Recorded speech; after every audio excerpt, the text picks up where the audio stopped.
नमस्ते दोस्तों आज के इस वीडियो में मैं आपको ये बताऊंगा कि मेटाफिजिकल साइकोलॉजी का जो विषय है वो एक्चुअली में वेद के एक सेक्शन से उभर कर सामने आता है। जिस साइकोलॉजी के बारे में हम पूरे संसार में देखते आए हैं कि लोग साइकोलॉजी का विषय पढ़ते हैं, मेडिकल स्टूडेंट्स के लोग भी साइकोलॉजी पढ़ते हैं, पीएचडी के लोग भी उसको प्रैक्टिस करते हैं। क्या उसके बियॉन्ड भी कोई चीज़ है?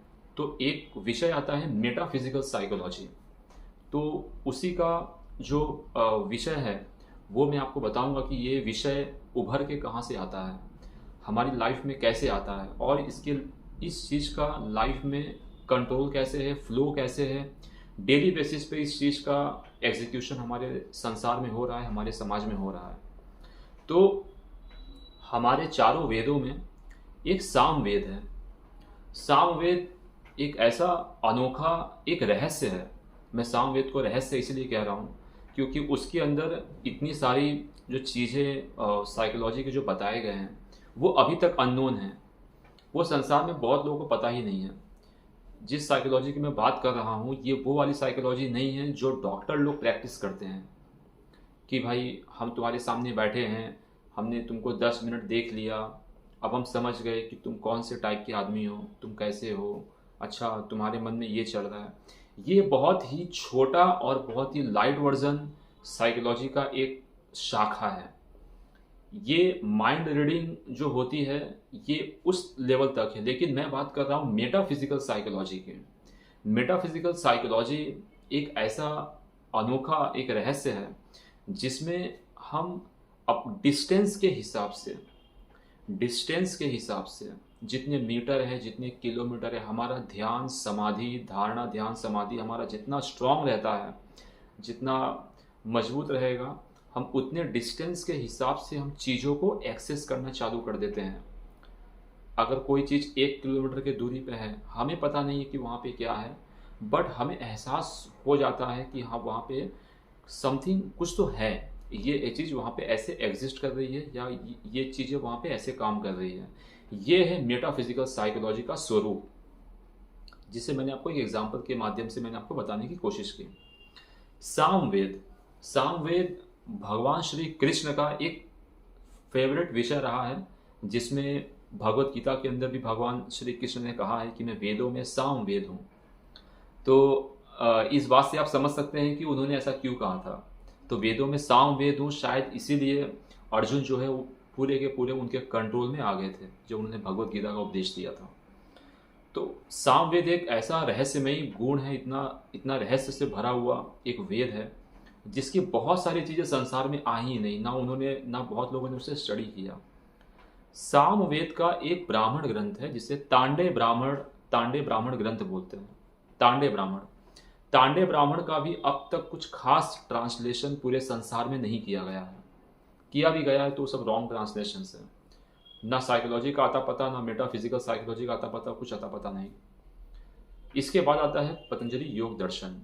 योग दर्शन जो महर्षि पतंजलि ने लिखा था वो योग दर्शन सामवेद का ही एक शाखा है, छोटा शाखा है।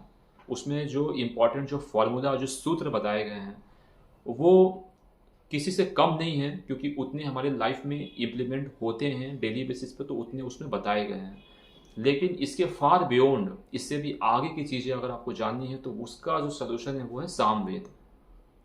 तो मेटाफिजिकल साइकोलॉजी, सबसे पहले हम ये समझते हैं कि वेदों में जो साइकोलॉजी जो मेटाफिजिकल साइकोलॉजी बताई गई है उसका दायरा क्या है, वो शुरू कहाँ पे होता है, ख़त्म कहाँ पे होता है। तो इसका छोटा सा चैन मैं आपको बताता हूँ मेटाफिजिकल साइकोलॉजी का।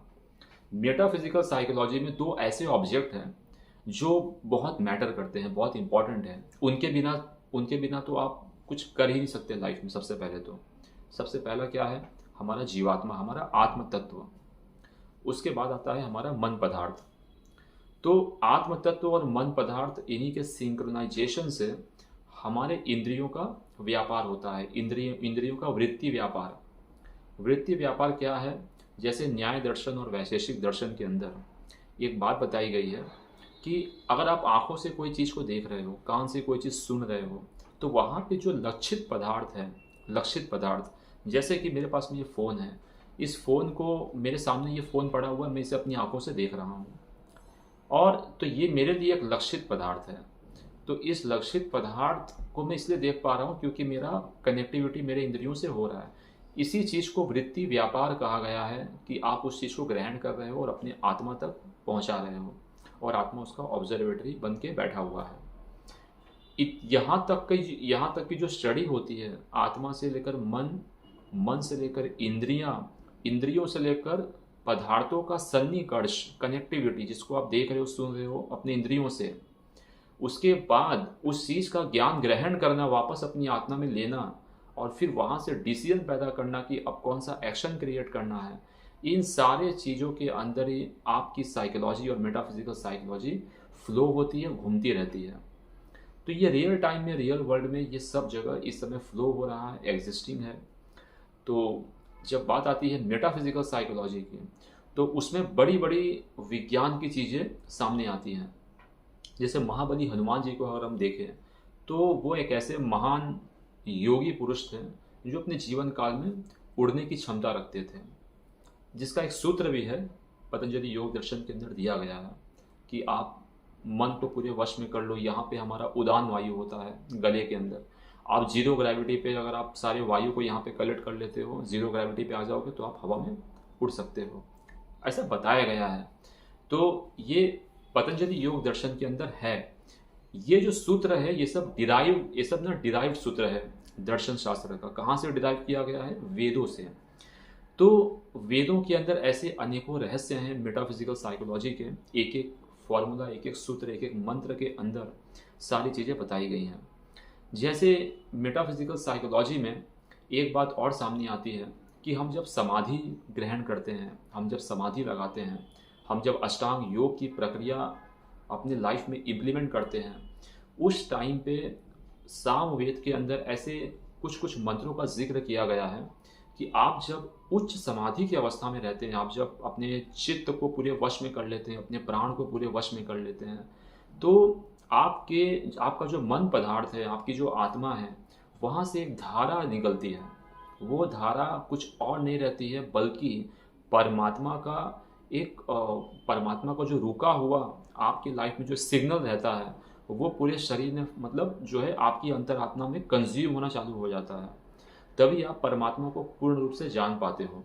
फॉर एग्जाम्पल कि मेरा मोबाइल फ़ोन है, किसी ने दूसरे मोबाइल फ़ोन से कम्युनिकेट किया, मुझे कॉल किया, तो वो कॉल इनिशिएट कहाँ से होगा, शुरू कहाँ से होगा? वो अपने फ़ोन से शुरू होगा। जब कॉल इनिशिएट होता है, मोबाइल फ़ोन से शुरू होता है, उसकी जो सिग्नल है, उसकी जो फ्रीक्वेंसी है, वो सबसे पहले किसी टावर तक कम्युनिकेट की जाती है। जो नियरेस्ट टावर रहता है वहाँ पे टावर में जाता है, फिर वहाँ से वो लोग चेक करते हैं कि हाँ हमारा नियरेस्ट मतलब क्या है, कहाँ पे हमें कॉल को डाइवर्ट करवाना है। अच्छा यहाँ पे डाइवर्ट करवाना है, अच्छा ये जियो नेटवर्क है यहाँ पे डाइवर्ट करवाना है।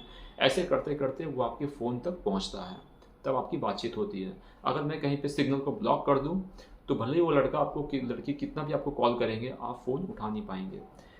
ऐसे ही मेटाफिजिकल साइकोलॉजी के अंदर भी ऐसे ही प्रिंसिपल्स बड़े पैमाने पर हैं। जैसे वेदों की ऋचाएँ, वेदों के जो मंत्र, जो सूक्ष्म, जो क्वांटम है वेदों का, वो हमारे समस्त ब्रह्मांड में फैला हुआ है, शब्द स्वरूप है, आकाश स्वरूप है, सब कुछ। तो वो ऐसा नहीं है कि हमारी लाइफ में नहीं है, हम भी उन्हीं मंत्रों के ऋचाओं से हमारा शरीर निर्माण हुआ है, लेकिन हमें नहीं पता कि वो एक्चुअली में वो एग्जिस्ट कहाँ पे करता है, हमें ये नहीं पता। उसकी जो एग्जिस्टेंस है वो कहीं पे ब्लॉक रहती है जब तक हम समाधि की उच्च अवस्था को प्राप्त नहीं कर लेते हैं। जब समाधि लगा लेते हैं, जब हमारा असंप्रज्ञात समाधि तक हमारा सब कुछ पहुंच जाता है, तब वो धारा बहना चालू हो जाता है।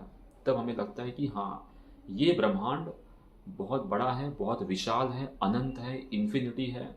तब हमें समझ में आता है कि परमात्मा का स्वरूप बहुत विशाल है, बहुत बड़ा है, अनंत है। हम ऐसे धीरे धीरे करके हम परमात्मा को समझना शुरू करते हैं। तो परमात्मा को समझने की प्रक्रिया का एक नाम मेटाफिजिकल साइकोलॉजी भी है। तो मेटाफिजिकल साइकोलॉजी में अब तक मैंने आपको 2 चीज़ें बताई। तीसरी चीज़ ये भी है कि हम जब मंत्रों का जप करते हैं, वैदिक मंत्रों का हवन करना, जप करना, इससे एक टाइम आता है कि हम हमारा जब ब्रह्मचर्य एकदम पूर्ण रहता है, स्ट्रांग रहता है, हमारा मन हमारे वश में रहता है, आप डिस्टेंस के हिसाब से चीज़ों को रीड करना, एक्सेस करना चालू कर दोगे। जैसे मैं इस समय इधर बैठा हूँ, आपको नहीं पता कि फलाना बिल्डिंग में कोई बैठा हुआ है, तो अगर आप ध्यान लगाओगे उस पर्टिकुलर ऑब्जेक्ट के ऊपर, जो मेरे बगल में कोई बिल्डिंग है, किसी वहाँ पे कोई बैठा हुआ है और वहाँ पे वो कोई क्रिया कर रहा है, अगर मैंने प्रॉपर धारणा, ध्यान, समाधि, ये जो अष्टांग योग की 3 प्रक्रियाएं हैं, अगर मैं उसको फोकस करके वहाँ बैठ जाऊँ, तो मेरे मन पदार्थ से जो सूक्ष्म रश्मियाँ हैं या जो क्वांटम है, वो चीज़ें ट्रैवल ट्रैवल होती हैं प्रॉपर, और आपको उससे कनेक्ट कर देंगे। वैसे तो आप उनसे कनेक्टेड हो, लेकिन आपको ये नहीं पता है कि आपको कम्युनिकेट करके उस चीज़ को रीड कैसे करना है, उस इंसिडेंट को रीड कैसे करना है। ये सब सारी विद्याएं आचार्य चाणक्य भी जानते थे। उनको तो पर काया प्रवेश भी उनको मालूम था। पर मतलब पर काया प्रवेश जैसे एक विद्या वो है, दूसरी विद्या ये भी है। स्वामी दयानंद सरस्वती जी ने भी एक बार कहा था कि मैं सारे शरीर की जितनी भी वायु है, जितनी भी एनर्जी है, उसको मैं पूरा कलेक्ट करके मैं अपने अंगूठे तक ला सकता हूँ। तो ये वो सब विद्याएं हैं मेटाफिजिकल साइकोलॉजी के अंदर। आप इसमें ऐसा नहीं है कि कोई आदमी सामने बैठा है, आपने उसका माइंड रीड कर लिया तो मेटाफिजिकल साइकोलॉजी हो गया। नहीं, वो नॉर्मल साइकोलॉजी है। मेटाफिजिकल साइकोलॉजी में तो आप उसका इतिहास, भूगोल, वर्तमान सब निकाल दोगे। क्योंकि मैंने मेरा एक छोटा सा यूट्यूब शॉर्ट है, मैंने उसमें बताया है कि धारणा, ध्यान, समाधि अगर आप किसी ऑब्जेक्ट पे लगाते हैं, किसी ऑब्जेक्ट पे अप्लाई करते हैं, तो उस समय आप उसका भूतकाल, वर्तमान काल, भविष्य काल, ये तीनों आप आइडेंटिफाई कर सकते हैं। यही पतंजलि योग दर्शन का महान विज्ञान है। उनको ये चीज़ मालूम था कि ये चीज़ ऐसे काम करती है। तो मेटाफिजिकल साइकोलॉजी में आपको ये सब चीज़ें अध्ययन करने में आएगा जब आपको ये समझ में आएगा कि तांडे ब्राह्मणम क्या है, सामवेद क्या है, सामवेद लाइफ में ज़रूरी क्यों है। सामवेद, तांडे ब्राह्मण वो ग्रंथ है जिसका गहन अध्ययन करके ही परमात्मा का साक्षात्कार करना लोगों ने शुरू किया था हमारे भारतवर्ष में। जो हमारे ऋषि मुनि थे, उनको कैसे मालूम चला कि मुझे परमात्मा का दर्शन ऐसे करना है, समाधि लगानी है, मेडिटेट करना है खुद को, और उच्च समाधि तक पहुंचना है। ये सारी जानकारी कहाँ से मिलती है? सामवेद के ज्ञान से मिलती है, पतंजलि योग दर्शन के दर्शन सूत्रों से मिलती है, तांडे ब्राह्मणम के सूत्रों से मिलती है।